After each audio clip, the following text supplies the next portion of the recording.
नमस्कार, मी शैला मिर्झापुरे.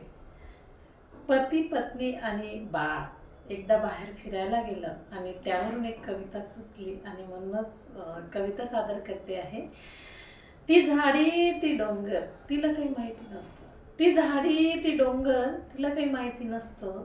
आईचं फक्त बाळाकडे झुकतं माप असतं. आईचं फक्त बाळाकडे झुकतं माप असतं.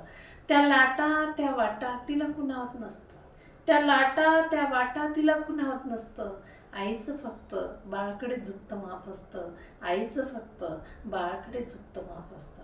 बाळाचं असं कुठं कधी दिसतं. बाळाचं असं कुठं काही कधी दिसतं. मैत्रीण मित्र यामध्येच तो खुश असतो. मैत्रीण मित्र यामध्येच तो खुश असतं. ती पत्नी तो बाळ आई कुठे दिसतं. ती पत्नी तो बाळ आई कुठे दिसतं. बाळाचं कधी आईकडे झुकतं माप नसतं. बाळाचं कधी आईकडे झुकतं माप नसतं. धन्यवाद.